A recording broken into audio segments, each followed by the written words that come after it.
Eto na nga mga chong, marami tayong basketball updates. Jamie Malonzo, bakit hindi naglaro kontra San Miguel Beermen?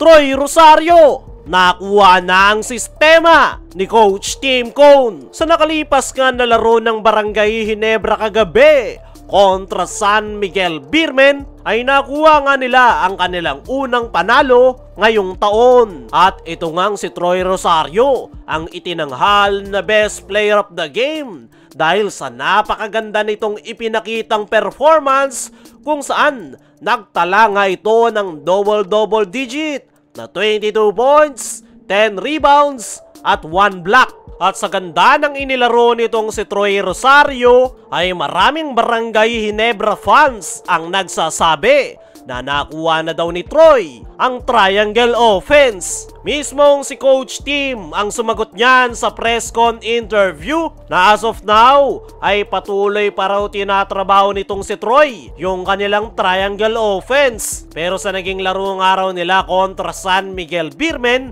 ay mas naging effective nga raw ang nasabing forward kung saan ilang beses itong nakalusot sa loob ng painted area. Ayon naman mismo dito kay Troy Rosario sa parehong press con interview ay kinailangan nga lang daw niyang maging aggressive dahil yun daw yung sinabi sa kanila ni Coach Tim Cone. Dagdag pa nitong si Troy Rosario ay nakakalusot lang daw siya sa depensa ng San Miguel Beermen. Noong depensahan nga raw siya ni Junmar at ng import ng San Miguel ay napansin niya nga raw na nagkaklaging yung defense ng SMB, kaya naman inilalabas niya nga lang daw si Junmar at ang SMB import para raw magkaroon siya ng spacing once na atakihin niya yung painted area at the same time para na rin makapagkat ang kanyang mga teammates. Para sa akin mga chong ay mukhang alam na nitong si Troy Rosario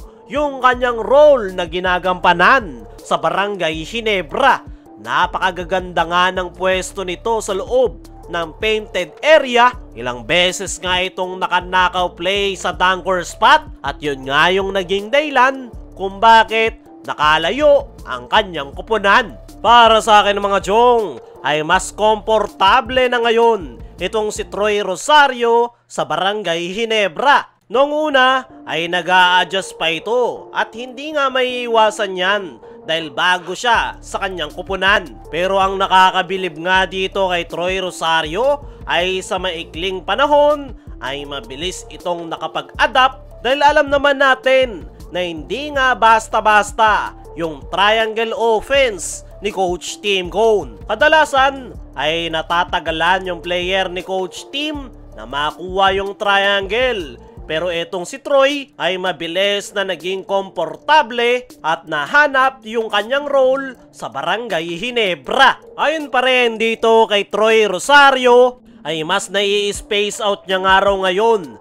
yung kanyang sarili dahil sa kanyang mga teammates. Lahat nga raw ng mga yan ay tinututukan ng depensa ng kalaban nilang kupunan dahil hindi alam kung sino yung i-score sa kanila. Kaya naman, mas naging komportable nga raw itong si Troy Rosario pagdating sa opensa at yan nga raw yung dahilan kung bakit nakapagtala ito ng 22 points at 10 rebounds kontra sa San Miguel Beermen. So ngayon nga mga chong, ayan yung first breakout performance nitong si Troy Rosario simula nang malipat siya sa Barangay Ginebra. At naniniwala ko na yan pa lang ang simula ng nasabing forward na makapagpakita ng magandang performance at magtutuloy-tuloy yung kanyang magandang inilalaro ngayong conference. Dumako naman tayo dito sa kabilang balita. Jamie Malonzo, bakit hindi naglaro kontra San Miguel Beermen? Nitong mga nakalipas na araw ay inactivate ng Barangay Ginebra sa kanilang active roster itong si Jamie Malonzo. Dahil dyan maraming Barangay Ginebra fans ang nag-expect na makapaglalaro na ang nasabing forward. Pero sa naging laro ng Ginebra kagabi kontra San Miguel ay present nga si Malonzo pero hindi nga ito naka-uniform. Ano nga ba ang dahilan kung bakit hindi ito pinaglaro ng Barangay Ginebra? Si Coach Tim Cohn ang sumagot niyan sa press con interview na sa ngayon ay healthy at cleared na ng mga trainer si Jamie Malonzo na makapaglaro. Pero wala pa nga daw ito sa game shape at yan nga raw yung pinapatrabaho niya sa nasabing forward. Ayaw nga raw ni Coach Tim na agad na paglaruin si Malonzo nang wala pa sa game shape at iris na bumalik ang kanyang injury. Kaya naman, sinisiguro pa nga raw nila na 100% si Jamie Malonzo bago ito muling makapaglaro sa kanilang koponan. Dagdag pa nga nitong si Coach Tim Cohn ay depende sa ipapakita ni Malonzo sa kanilang team practice kung makapaglalaro na ito sa kanilang mga upcoming games. Ayon nga sa mga naging pahayag na yan ni Coach Tim Cohn, ay wala pa sa kondisyon si Jamie Malonzo. At yan nga yung dahilan kung bakit hindi ito pinaglaro kontra San Miguel Beermen. Para sa akin mga chong, ay expected na talaga yan dahil kilala nga si Coach Tim na hindi puwepwersa ng player lalong-lalo na kapag galing sa injury. Naniniguro nga lang ito na hindi na magpapabalik-balik pa yung injury ni Jamie. Kaya mga chong, ano masasabi nyo sa dahilan kung bakit hindi pinaglaro ni Coach Tim si Jamie?